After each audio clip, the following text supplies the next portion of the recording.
नमस्कार. मराठी मायबोली कथा या आपल्या यूट्यूब चॅनल तुमचं खूप खूप स्वागत आहे. शेजारी झोपलेला अभिचा पाय तिच्या अंगावर आपडताच तिला दचकून जाग आली. मगाशी सरळ झोपलेला अभि झोपेतच चुळबुळ करत आडवा तिडवा होत मधून हातपाय आपटत होता.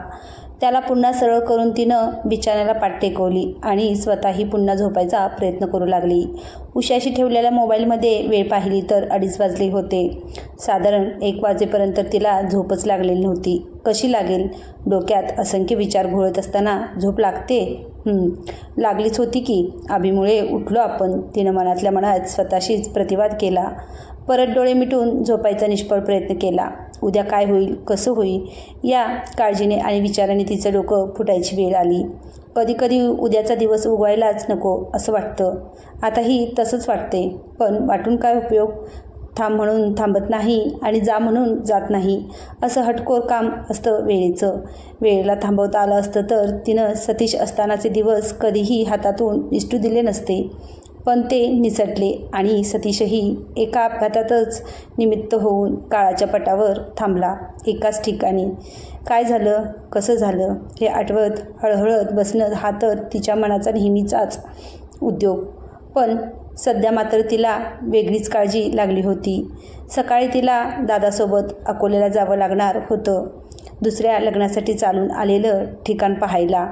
खरं तर पुन्हा विचारणा झाल्यावरही तिनं दुसऱ्या लग्नासाठी कितीतरी वेळा नकार दिला होता. कुण्या दुसऱ्या पुरुषाला आपल्या आयुष्यात स्थान देणं, एखाद्या बाईसाठी ती 2 पोरांची आई असताना इतकं सोपं असतं का? नसतंच मुळी. पण काही कठीण प्रश्नांना दुसरं लग्न ह्यासारखं कठीण उत्तरच लागू पडणार असेल तर नकाराचाही नाईलाज होतो. नकाराची धार बोचट होते. विशेषतः आर्थिक बाबतीत बाई आपल्या पायावर नसेल तर तिला होकार द्यावाच लागतो, जसा तिने आता दिलाय. ठिकाण पाहण्यासाठी तिच्या होकाराने कोणी खुश असेल तर ती आहे वहिनी.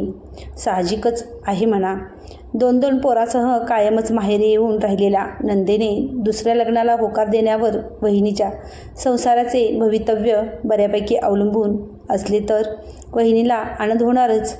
तिनं कुस बदलली आणि त्याचवेळी गाढ झोपेत हातपाय पोटाशी घेऊन शांत झोपलेल्या म्हणून सैल होत तिला बिलगत तिच्या गळ्यात हात घातला. ती आपल्याच विचारात गुंग असताना 5:30चा गजर झाला. अभिला जाग येऊ नये म्हणून तिनं घाईघाईतच तो बंद केला. अभि उठून बसला तर सगळा गोंधळ होईल. अकोल्याला जाण्यासाठी तो सुद्धा मागे लागेल. आपल्या जागेवर सतीश असता तर त्याला इतका विचार करावा लागला असता का? किंवा त्यानं दुसऱ्या लग्नाला नकार दिला असता का? नाहीच. मग आपल्यालाच बाबतीत का असं होतंय? आपण बाई आहोत म्हणून एकातून दुसऱ्यातून तिसरा असे करत असंख्य प्रश्न सभोवती फेर धरून नाचताहेत असा भास तिला झाला. रात्रभराचं जागरण आणि डोक्यात विचारांचं थैमान ह्यामुळे कमालीचा थकवा शरीरभर जाणवू लागला. पण वहिनी उठल्याचा आवाज आल्यामुळे सगळा थकवा बळीच बाजूला करून तिनं पांघरुणाची घडी केली. अकोल्याच्या स्थळाविषयी सांगताना परवा दादा म्हणत होता, मी माहिती काढली. मनुष्य चांगल्या नोकरीवर आहे. मागच्याच वर्षी पहिली बायको कॅन्सरने गेली. एक मुलगा आहे सध्या इंजिनिअरिंगला. स्वतःचं घर आहे. एक बहीण आहे लग्न होऊन परदेशी स्थायिक झालेली. एवढं मोठं घर पण करायला कोणी नाही. बाई नसली की माणसाचे हाल होतात म्हणून लग्न करायचं म्हणतोय. बघूया, बरं वाटलं तर. शिवाय त्यांनाही आपलं सगळं पटलं पाहिजे. आपलं सगळं पटलं पाहिजे म्हणजे काय? दादा असं का म्हणाला? काहीतरी गोंधळ तिच्या मनात निर्माण झाला. पण त्याला काही विचारावंसं तिला वाटलं नाही.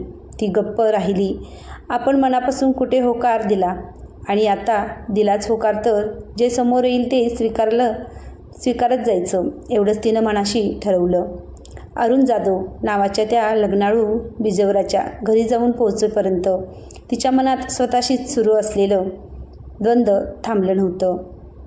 कुठल्याशा सुंदर कॉलनीतील एकसारख्या दिसणाऱ्या टुमदार बंगलेवाजा घरांच्या ओळीतल्या एका बंगल्यात एकटाच राहणारा अरुण जाधव आपल्या दुबई स्थित परंतु सध्या 8-15 दिवसासाठी भारतात आलेल्या बहिणीसोबत स्वतःसाठी स्थळ बघत होता.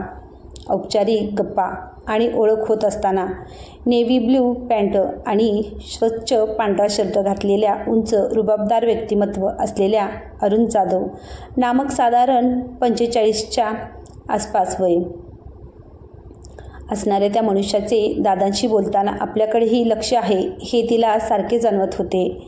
त्यामुळे तिला जरा अवघडल्यासारखेही वाटत होते. तिला वाटलं, सतीश आपल्याला पाहायला आला तेव्हाही किती अवघडलेलो होतो आपण. गोंधळलोही होतोच. शांतपणे चाललेल्या गप्पा तितक्याच शांतपणे केवळ ऐकून घेत असताना मध्येच, ह्या दोघांनाही बोलू देऊया का काही वेळ, असं म्हणत अरुण जाधवाच्या बहिणीने दादाची संमती मागितली आणि दादा हो म्हणाला. तेव्हा तिला डोळ्यासमोर काजवे चमकल्यासारखे जाणवले. मला शिंग आहेत का हो, असं आपल्या भारदस्त पुरुषी आवाजात त्यानं विचारलं. त्यावेळी त्यानं असं का विचारलं म्हणून प्रश्नार्थक नजरेनं वर बघत तिनं नकारार्थी मान हलवली. तेव्हा मग घाबरताय का इतक्या, असं विचारत अरुण जाधव खो खो करून हसला. थोडा वेळ असाच शांततेत गेल्यावर अरुण जाधवनं पुन्हा बोलायला सुरुवात केली. मघाच्या आगाऊपणाबद्दल सॉरी. मग एक मोठा पॉज घेत, गेल्या 5-6 दिवसात 4 ठिकाण पाहिली आहेत, तुम्ही 5व्या. पुन्हा शांतता.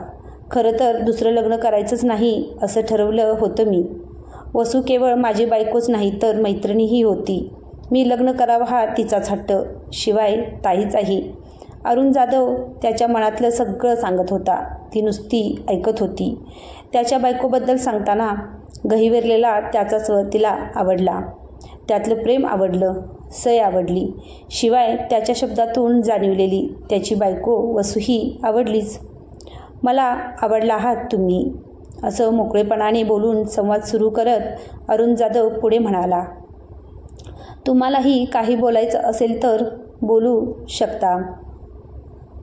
अनपेक्षितपणे समोरासमोर त्याने दिलेला होकार तिला अगदी अंगावर आल्यासारखा वाटला. त्या होकाराच्या ओझ्याखाली काही बोलणे तिला आणखीनच कठीण वाटू लागले. त्याच गोंधळात काहीतरी मनाशी ठरवत जरा धिटाईने पण चाचरत ती म्हणाली, मला 2 मुलं आहेत. मुलगी मीनाक्षी नुकतंच 12वी लागलेली, मुलगा अभिजित 7 वर्षाचा. तिचं पूर्ण बोलणं ऐकून घेण्याची मानसिकता दाखवत त्यानं नुसता हुंकार भरला. त्या दोघांचं शिक्षण वगैरे सगळी जबाबदारी ह्या दुसऱ्या लग्नानंतरही माझीच राहील. मी काहीही कमवत नाही. माझ्याशी लग्न म्हणजे तुम्हाला एकावर आणखी 2 जबाबदाऱ्या फ्री मिळाल्यासारख्या होतील. ते तुम्हाला कितपत चालेल? तुमच्या पूर्वायुष्याविषयी माहिती होतच मला. तिचा प्रश्न ऐकून घेत तो म्हणाला, त्याविषयी ताईशी बोलणं झालंच होतं माझं. तिचं म्हणणं आहे 2 मुलांची जबाबदारी ही फार मोठी गोष्ट आहे आणि तरीही तुम्ही हो म्हणताय. तिनं आश्चर्यानं विचारलं. होच म्हणतोय, पण एका अटीवर, तो म्हणाला. लग्नानंतर मी फक्त एकाचीच जबाबदारी घेईन, एकतर मुलीची नाहीतर मुलाची. त्याचे शब्द गरम तेलासारखे आपल्या कानात ओतल्या जात आहेत असं तिला वाटलं. संताप झाला, पण आपला संताप निरर्थक असल्याचं जाणवलं. जिथे सारखा तिराईत माणूस आपल्यासह आपल्या एका मुलाची नाहीतर मुलीची जबाबदारी घ्यायला तयार आहे, त्याला दोष देऊन काय उपयोग? तुम्ही आताच नका देऊ उत्तर, नंतर सावकाश काय ते ठरवा, मग मला कळवा उद्यापर्यंत, त्यानं सांगितलं. स्वतःचा फोन नंबर तिला दिला आणि तिचाही सेव्ह करून घेतला. पुन्हा रात्र, पुन्हा तिच्या दोन्ही बाजूने तिला रेलून. ती जवळच आहे ह्या भावनेने निर्धास्त होऊन झोपलेली मुले, पुन्हा विचार आणि पुन्हा जागरण. अरुण जाधवने उद्यापर्यंत उत्तर मागितले म्हणून सांगत होता दादा. अरुण जाधव तिच्याशी बोलला तेच त्याच्या ताईने दादाला सांगितले. खरं तर एखाद्या लेकराची त्याच्या आईपासून ताटातूट करावी लागेल ह्या विचाराने दादा मनातून दुखावला होता. पण तरीही तुझा होकार असेल तर मीही अभि किंवा मनू यापैकी एकाची जबाबदारी घ्यायला तयार आहे, असं सांगून पुढचा निर्णय तिच्यावर टाकून मोकळा झाला. आता तिच्यासमोर हो म्हणावे की नाही असा एक मोठा प्रश्न आणि त्या प्रश्नाचं उत्तर शोधायला रात्रीचा दाट काळोख सोबतीला होता. काय करावं बरं? हो म्हणावं? मला आवडला आहात तुम्ही. त्याचे हे शब्द वारंवार तिच्या कानात घुमू लागले. आपल्याला तो आवडलाय का? तिनं स्वतःला विचारून पाहिलं. होय, आवडलाय.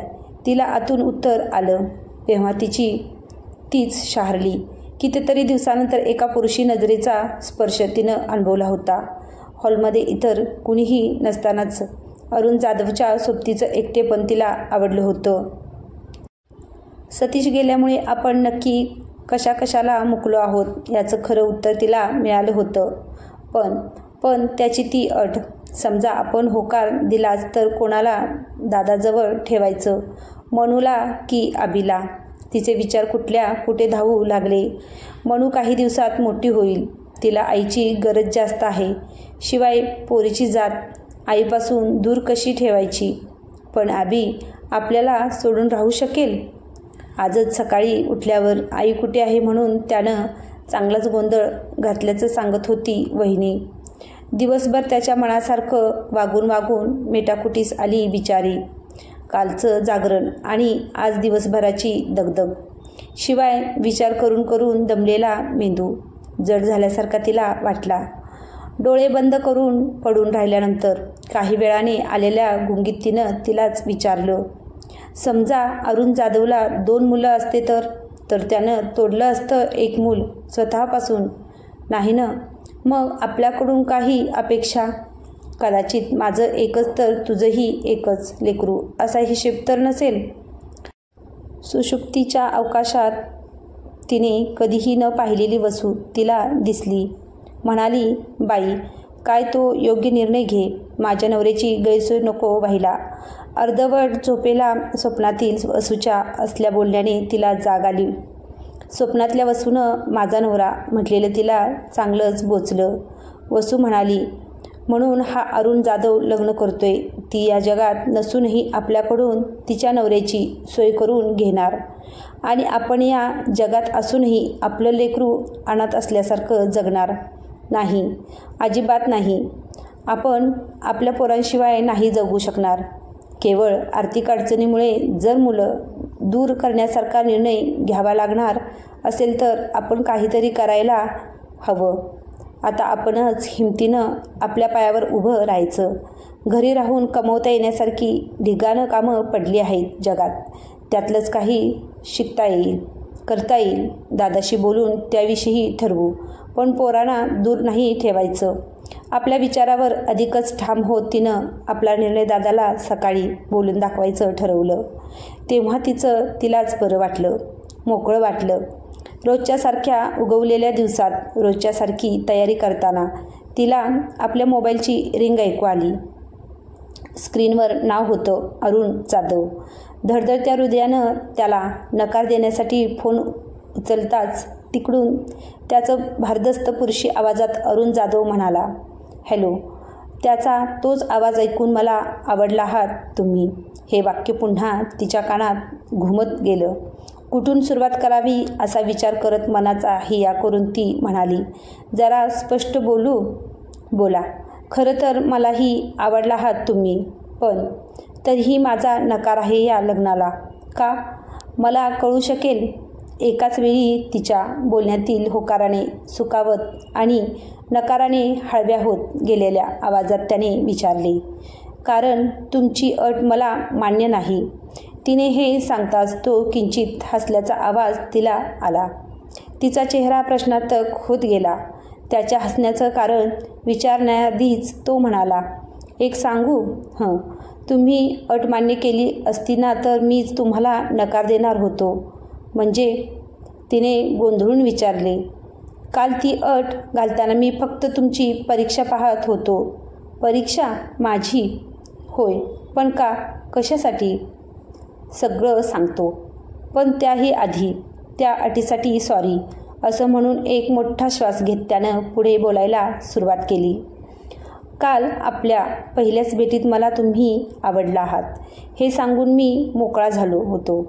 हे नवीन नातं त्यातील जबाबदाऱ्यांसह माझ्याशी जोडलं जाणार आहे हे जाणण्याइतका समजूतदारपणा आहे माझ्यात. पण का कोण जाणे, मला तुमचा अंदाज येत नव्हता. तुमचा म्हणजे तुमच्या निर्णयाचा. मग पुन्हा एक पॉज घेत त्याने बोलायला सुरुवात केली. त्या दिवशी कुठल्या तरी दबावाखाली असणारा तुमचा वावर मला अस्वस्थ करत होता. जाणवत होता की आपण आडेवेडे न घेता आता सरळ सरळ हो म्हणालो तर तुम्हाला स्वतःला हो नाही म्हणण्याचे स्वातंत्र्य राहणार नाही. तुमचा होकार फक्त तुमचा असणार नाही, म्हणून मी ती अट घातली. त्याशिवाय तुमचा स्वतःचा निर्णय तुम्हाला जाणून घेण्याचा कोणताच पर्याय माझ्याकडे नव्हता.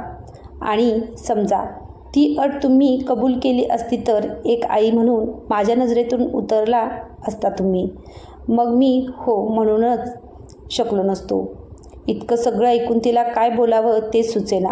पण अरुण जाधवच्या एका साध्या अटीने कालपासून उठलेलं वादळ आणि त्याच वादळानंतर तिला तिचे मत असल्याचा नव्याने लागलेला शोध, हे सगळं आठवून ती सुकावली. हॅलो, ऐकताय ना? पलीकडून त्याचा आवाज आला. तशी विचारांच्या वर्तुळातून बाहेर येत तिनं फक्त हं म्हणत आपण आहोत म्हणून हुंकार भरला. त्याबरोबर तो म्हणाला, मी तुमच्याशी लग्न करायला तयार आहे, कुठल्याही अटीशिवाय.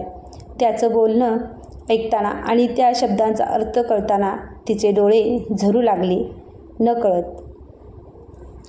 कथा कशी वाटली हे कमेंट करून सांगा आणि आवडली असेल तर लाईक करा. चॅनलवर नवीन असाल तर सबस्क्राईब नक्कीच करा. धन्यवाद.